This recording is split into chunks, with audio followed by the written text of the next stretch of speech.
Good evening, welcome and thank you for tuning in on this lovely Tuesday.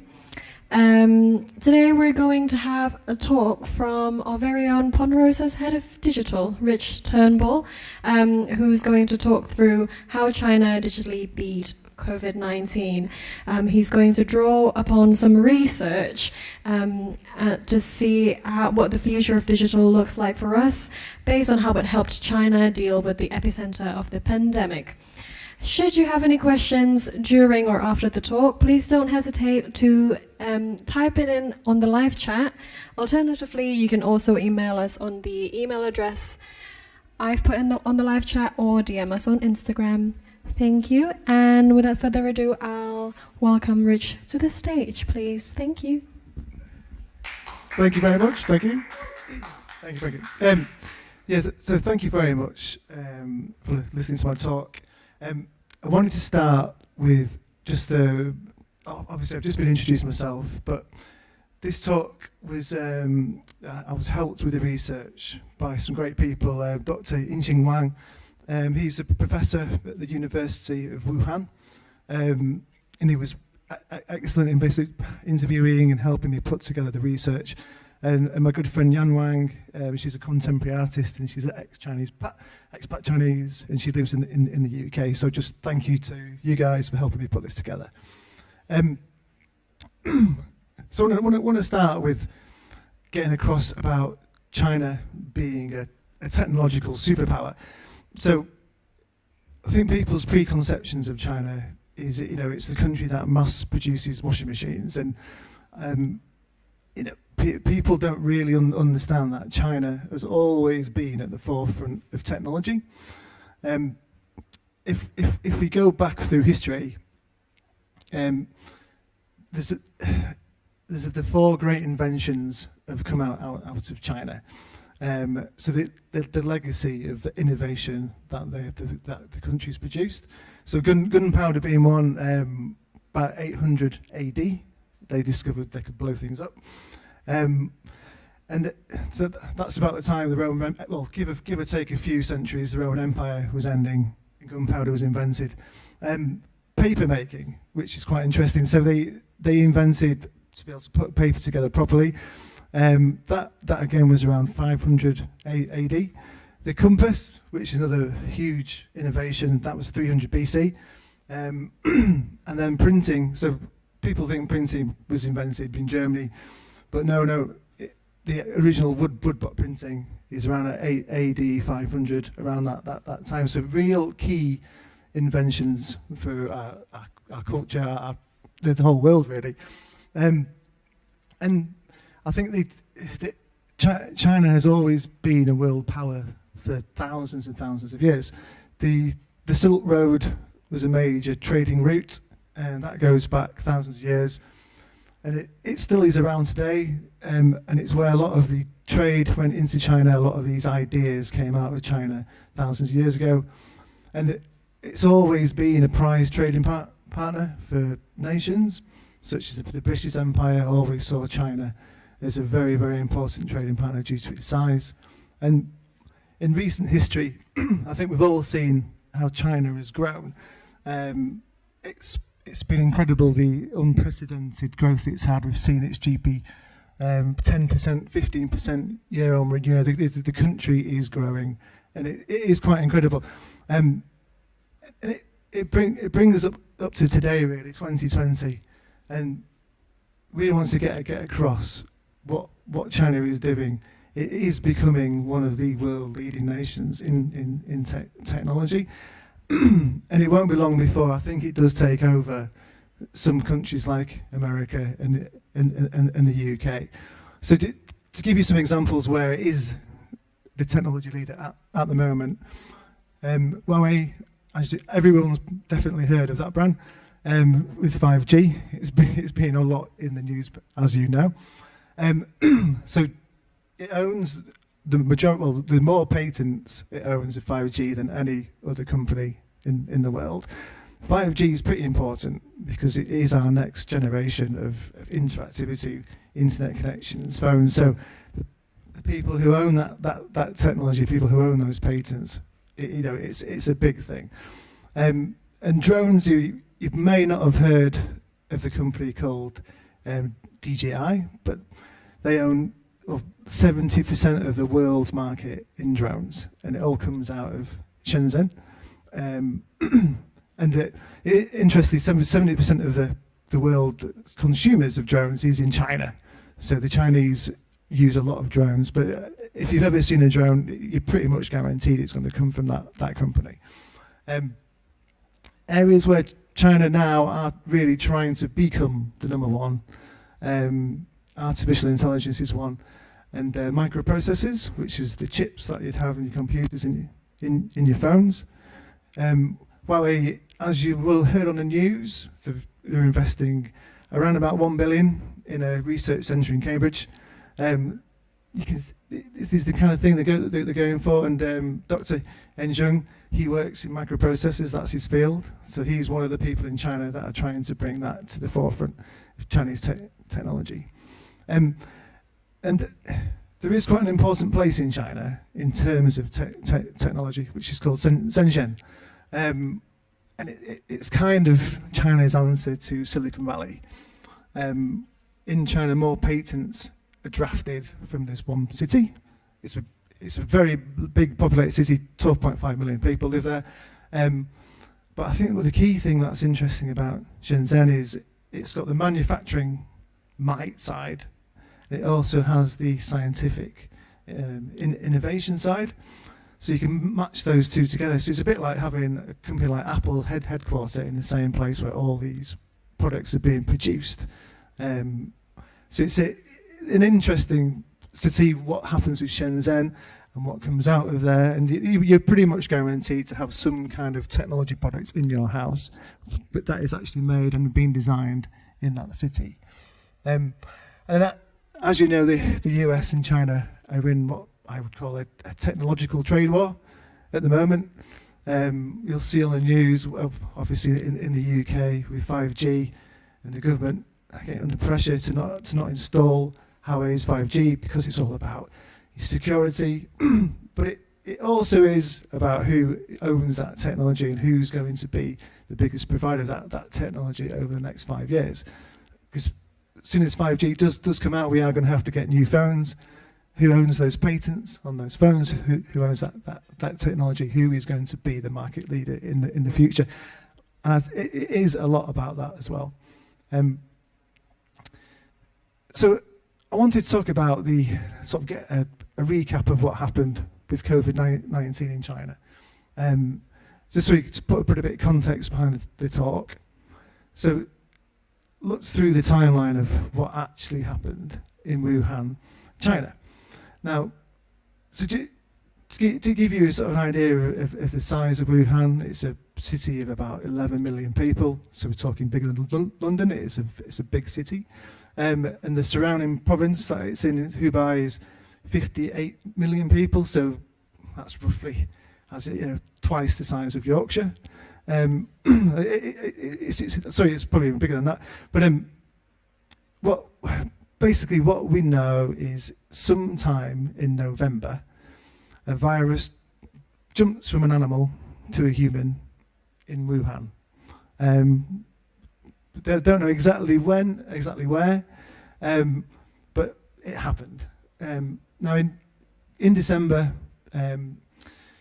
people started to come into the hospitals in Wuhan with this flu-like illness. But bearing in mind it's flu season, so there's not a kind of, a straight... The doctors don't think this is particularly strange. The illness is a bit different, but there's, it's flu season. And then what happened was the hospital sent samples off to testing labs, and the testing labs sent back the test results, and that's when they knew it was some kind of coronavirus or some kind of new virus, a bit similar to SARS. Now, as you progress in December, more and more people started to come into the hospital, and that's when they sort of thought, yes, this is actually getting quite serious. And they seemed to be coming from a certain area in China, which was a seafood market. So they subsequently closed that seafood market down, but they still weren't quite sure of what was going on. Now, come mid-January, this is when the hospital started to get absolutely overloaded. And they say that there was a bit of controversy where they didn't release that information to the public as quickly as they should have done. But on the 20th of January, it was on national TV, it was announced that there was a virus and it could spread from human to human. Fairly quickly after that, the entire city of Wuhan was put into lockdown. And it was obviously the first city in the world for this to happen to. Subsequently, after that, the rest of China started to go into lockdown as well. And it's worth mentioning that there was a major festival, the Lunar Festival, which is a bit like Christmas, and that happened about, Wuhan was put into lockdown just a few days before that festival. It's a little bit like cancelling Christmas 2 days before Christmas. So it was a bit of a crazy time. And then if you fast forward till the end of January 31st, that's when Italy had its first case, and the UK had its first case, was actually in York. So as you can see, it spread pretty quickly out of Wuhan. So if we have a look at the numbers, this is what I wanted to talk about, was the actual numbers in China was very, very good. Now this data is from around a week ago, so it obviously can change. But if you look at China's population, like 1.4 billion people, 85,000 cases, 4,600 deaths. Compare that to the UK's population, which is 67 million, and we've had 371,000 cases and 41,000 deaths, so much higher. And then if you look at America, of course, 331 million people and over 1 million cases, 6 million, and almost 200,000 deaths. So why did China do so well? And people kind of questioned it, did they give us the correct figures? Can we believe China? China is quite a closed nation, quite secretive. What can we believe these numbers?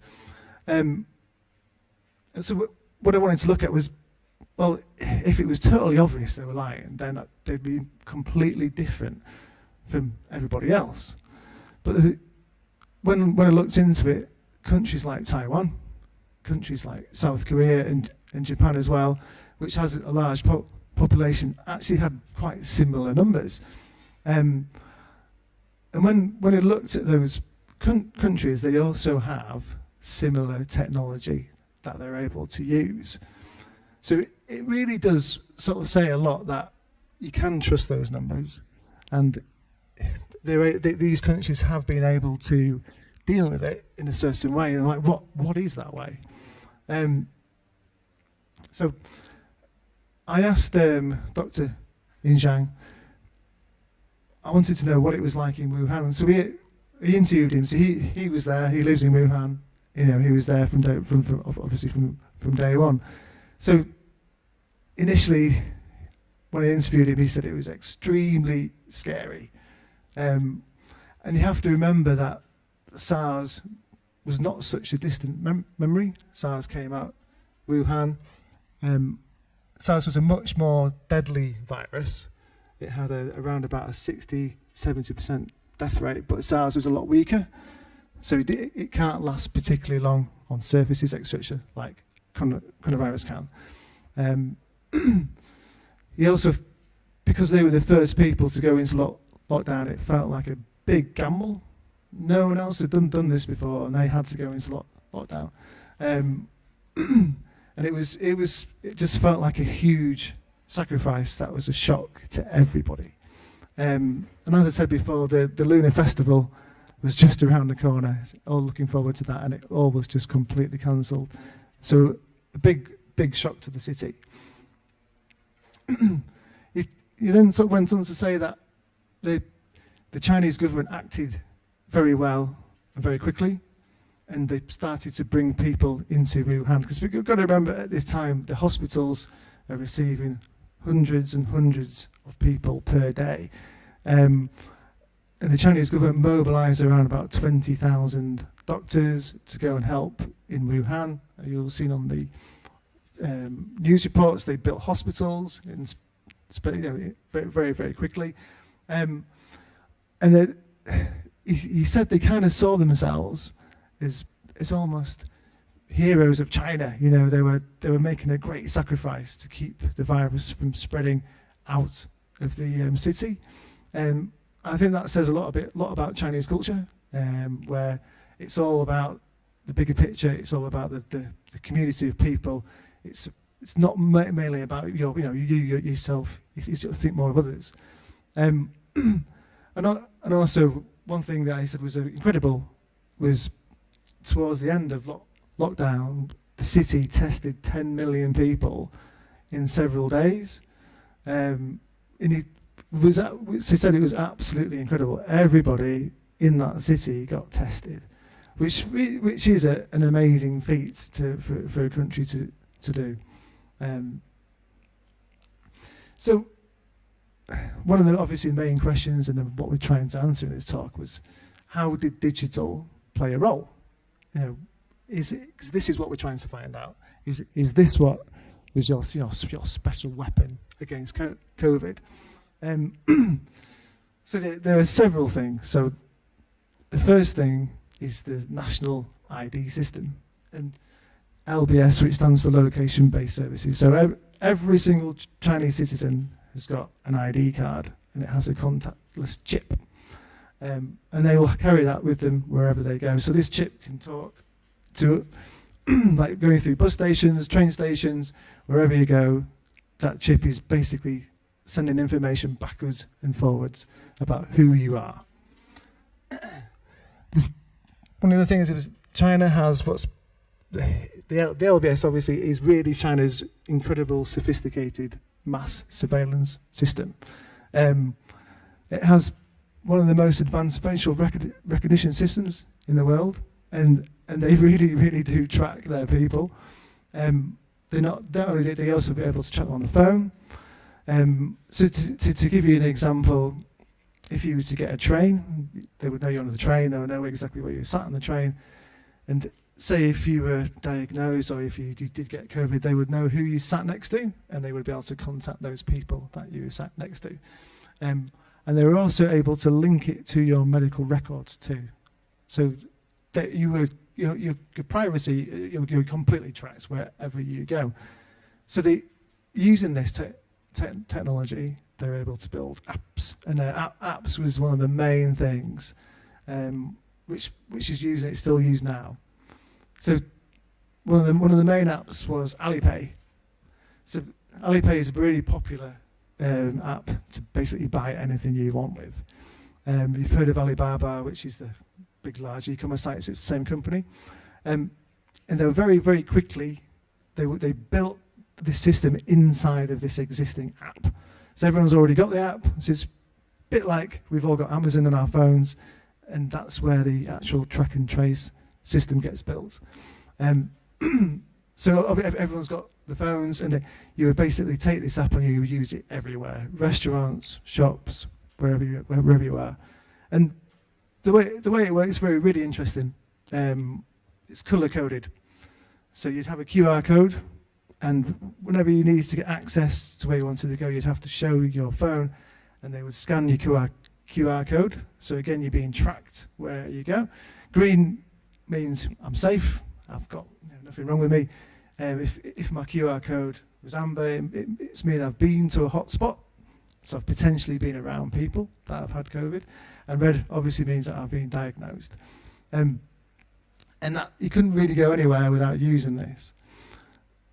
The other app, which is widely in use, is again is an app called WeChat. So around about just under 1 billion people in China have WeChat, and it's basically an app which does absolutely everything. You can chat, you can shop, and brands would use WeChat as a platform to sort of sell their products through. Now, quite quickly, WeChat built it was a self-diagnosis app where you would upload your temperature every morning, and then it would do a location-based sort of hotspot. There's similar apps in the UK, which I've seen, whereas religiously, every single morning, everybody did it. Everyone took their temperature. And that really, really helped, because it contributed, everyone's contributing together to get that data into the system, which I thought was a really good thing. And it obviously helps understand the temperature, who's potentially going poorly. It all contributes to this sort of the wider picture of data. And then the other interesting thing is I think when lockdown happened for us, and Adam alluded to it in his talk with Hague's Bakery, where they came to us and they said, we're not set up, we need to be able to sell our products. But in China, they're already very, very set up for e-commerce. It's actually completely normal, and they are very, very close to becoming a cashless society. People in China don't tend to have bank cards like we have. They'll just have the phone, they'll have their ID card, and they can go out. It's a very old way of doing things, paying with cash, and also bank cards as well. It's all on your telephone, and quite quickly again, in Wuhan, they built a medical app, which meant that you didn't have to visit the pharmacy.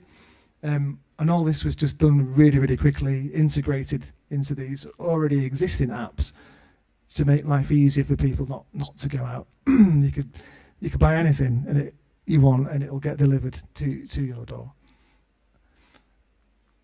So I posed the question about personal data. So I know in the UK, we obviously have much different thoughts on our personal data and who we share it with. And obviously in China, you've got no control over your data. You are tracked wherever you go. And how does that make you feel? And the answer was, well, it actually makes us feel very safe. We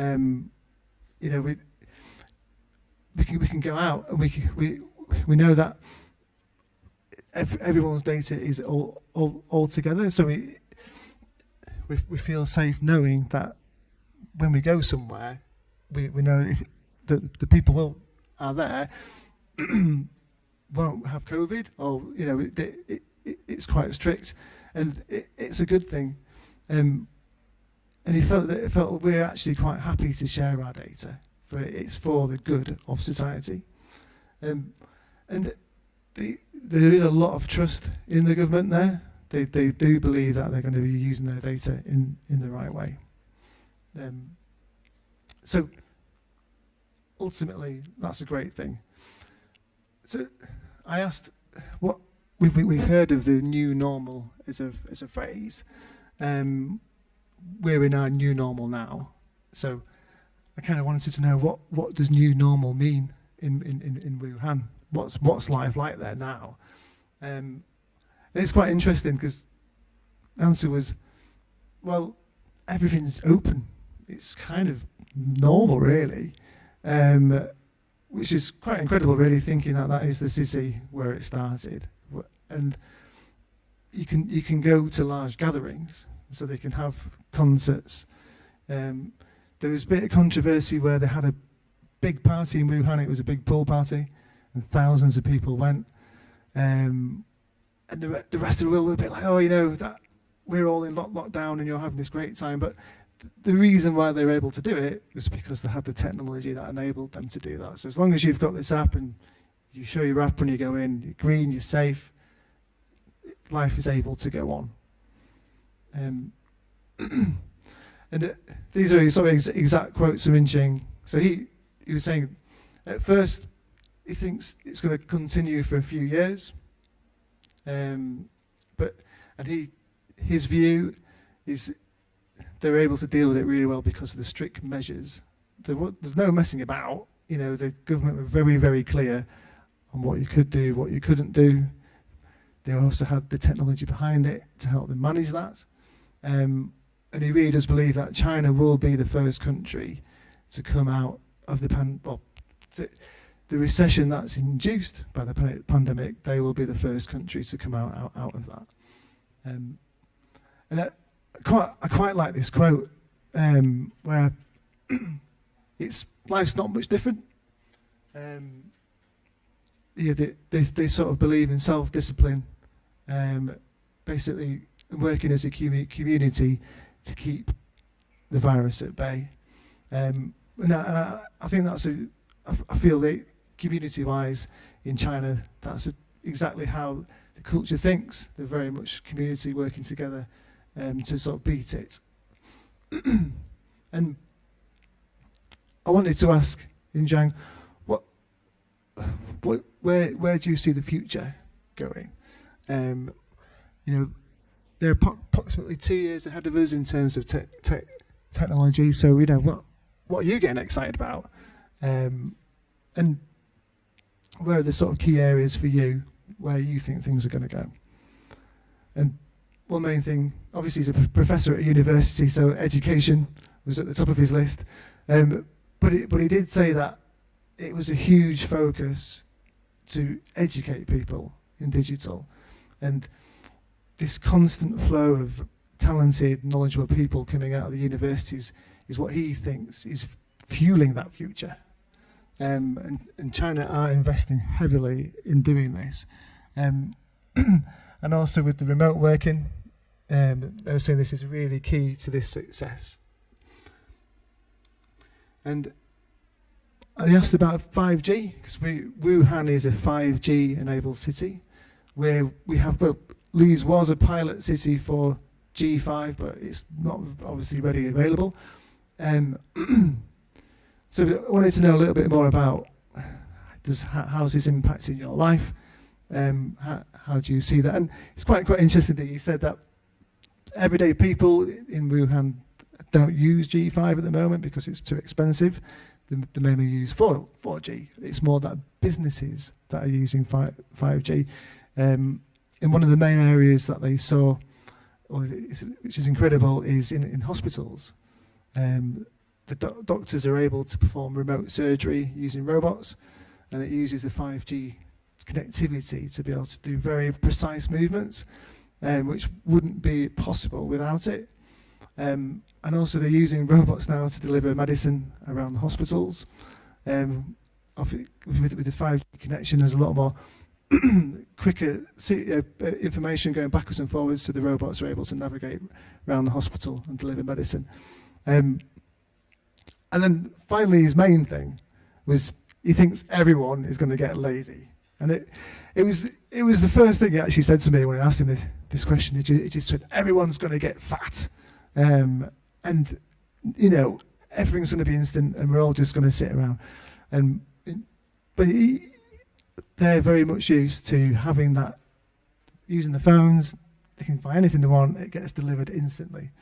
So you can sort of see where that's going. So could that be the future for us?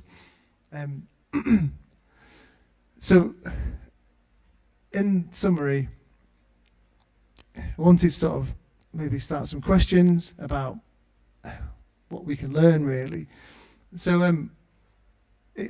I do think it's quite clear that digital technology has had an enormous effect on how China has dealt with COVID. I think it is plain to see these track and trace apps clearly make people feel safe. They enable mass gatherings.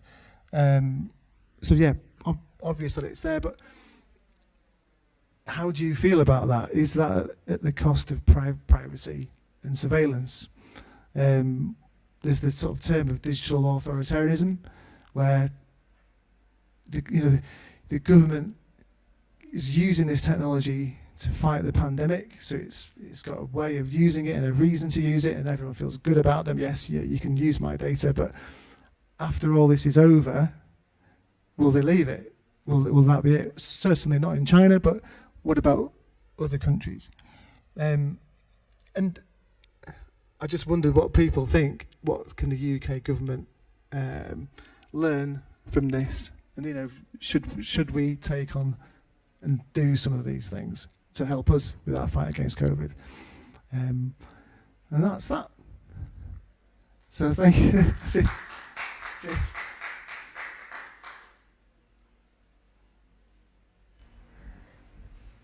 Thank you very much, Rich, for a very insightful talk. Now is the time for questions. So just to reiterate, don't hesitate to type in your questions in the live chat or send us an email or DM us on Instagram.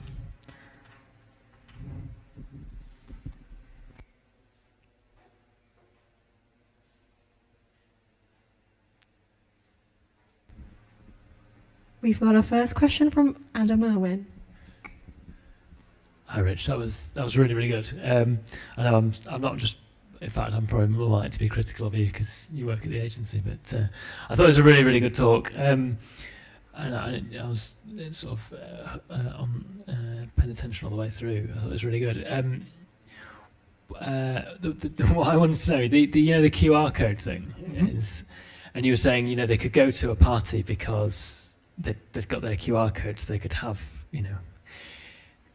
What would happen if you went to a party and your QR code was red? Did someone come knocking on the door and drag you away? I don't know. Well, it's a good question. I think you just wouldn't be allowed in. That's the thing. Yeah. It's a bit like here, where we are now. Yeah. We'd have to be able to come here. We'd have to show the app, and we'd have to track ourselves that we're here. And if you're red, you really shouldn't be out. You know that. That's the kind of thing. I think it's more for you to know what to do.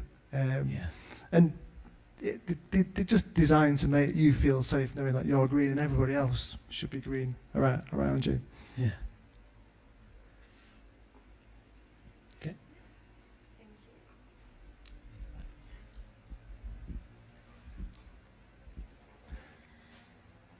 Any other questions from the audience at home?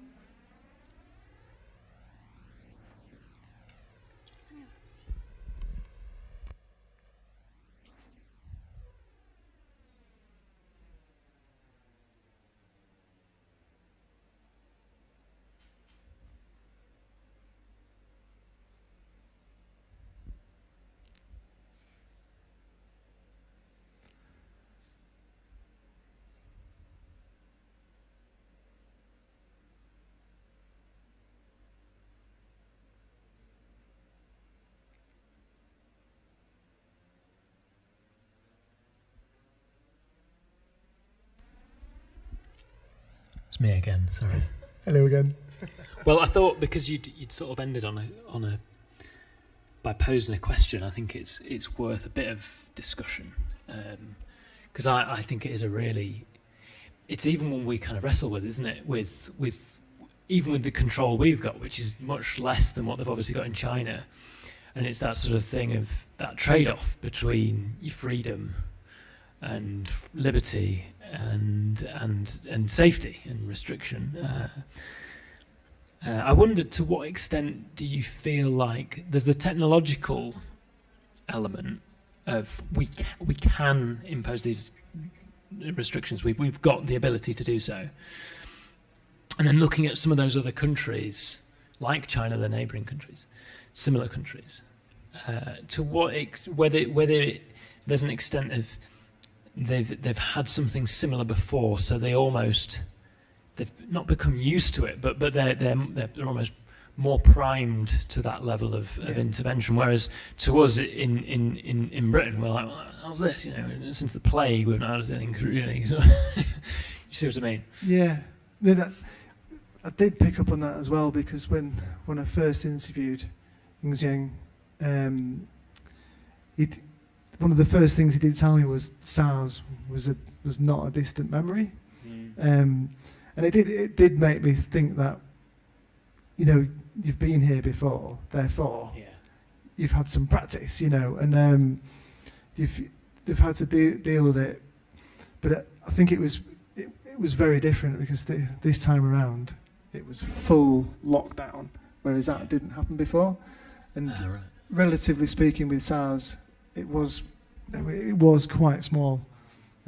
Obviously, a massive worry, but it was like obviously so different because with how it didn't require lockdown. Yeah. But yeah, it's a good point. I think they definitely have obviously thought about this, and maybe this technology they've been developing because they thought, well, if it happens again, let's build it over time.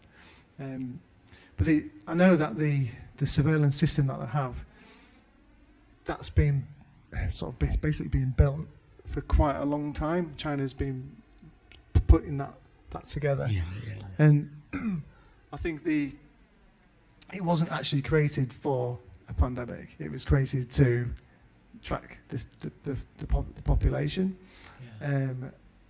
So yeah, but it's interesting to see how something that I think is actually to people like us seem quite scary, but in reality, very, very useful in those type of situations.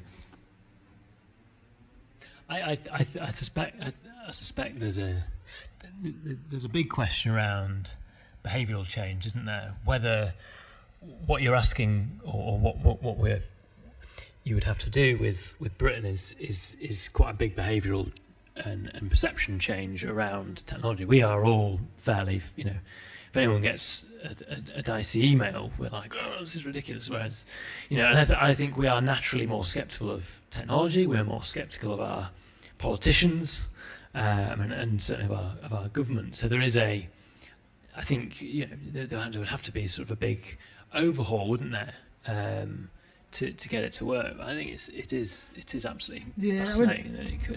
I think it is possible for us to do something similar.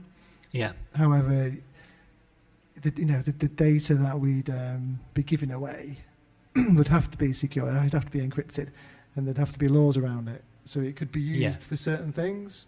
That would make me feel safer, knowing that we have this great track and trace technology, and we can go outside and we can go to gatherings knowing that everyone else is checked, if you see what I mean. But also knowing that my data is safe and it's mine, and after this is over, things could go back to normal. But I definitely do think it is possible. You're right. Yeah, it's a good point, and I think if you think about the way technology changes, it's if we think about the amount of data, for example, I'm always interested in looking back over history to see whether something is likely or not, and it if you look about how much data we are happy to give away now versus a number of years ago, it's a complete quantum shift, isn't it? And so you're right. It's hardly. It seems like it would be very possible. I think there's potentially an option where we take our tolerance, if you will, as a society, and our desire for liberty and sort of overlay that with technology. As you say, if we could, if there were rules in place to say, actually, this will only be used to keep you safe, because it would resolve that social dilemma, actually. Because what's interesting is the technology is seen as oppressive. However, somewhat ironically, it actually frees you up to do the things you want to do. Go to parties, functional as a normal society, and keep places like this open. And it's not stifle the economy. I think one thought I sort of had was, if something happened again, like a much more serious pandemic, where would you rather be? And would you give up your data to be safe? And I think a lot of people would. I think they definitely would. So it is interesting, but China is definitely at the forefront of this. I know Singapore recently released a dongle, or like a plastic sort of app. So it's basically for old age pensioners that don't have phones, and they were given their app, and they were able. It sort of it wasn't an app. It was It was just like a plastic box, I guess, but it did what the app does, and they were able to go out, and it made them feel safe that they were being tracked, and wherever they went, they would know if anything happens, they would be alerted to it.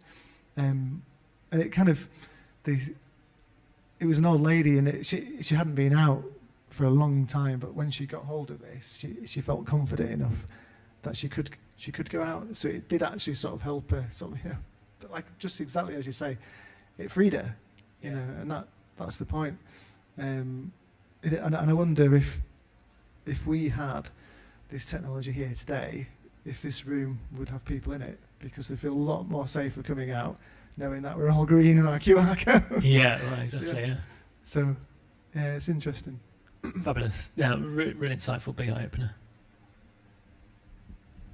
Thank you, Adam. There's a question from Simon, but I believe this kind of overlaps with Adam's question as well, is what the UK government can learn from China, really, bottom line.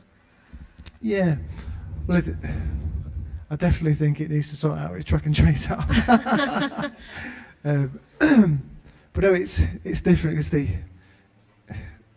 I guess I think the government's response initially was good, and I definitely think the UK as a nation has done well. You know, we have all worked hard together, but I definitely think the response from our government could be more decisive, much clearer. I think what's one thing I picked up on from the interview was the Chinese government were very, very decisive and very strict, and that seemed to help. So I think that's what one thing I take away is for more clear, decisive action. All right. Another question from Vicky as well. You mentioned that the neighboring countries of China, such as Taiwan and Japan, they also had similar low numbers of cases. Do you know if they did use similar technologies? Yes, that's exactly right. Yeah. So Singapore has a track and trace app, which I mean, I've heard stories. I don't know if they're true, but if you switch your phone off in Singapore, the police come round your house, tell you to switch it back on again. But you know, these are rumours. But no, 100%. I think these South Korea as well has had really good rates, but they also have this technology there.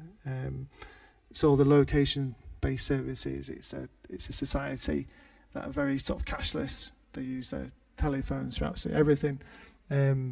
So it is very, very similar, and it's why the numbers from China were more believable, because these other countries with a similar technology were also seeing the same thing. Yeah. Right. Thank you very much. If no one else has any other question, we'd like to say thank you again for tuning in. This will be available on our YouTube channel after the session, and we will also do a follow-up email to our attendees just for a summary of what Rich talked about today. You will also be able to get in touch with our general email or with Rich personally, so if you would like to hear more insights from him. But again, thank you very much for tuning in. Thank you very much, Rich, for a very insightful talk. And we hope to see you next time. Bye-bye. Thank you.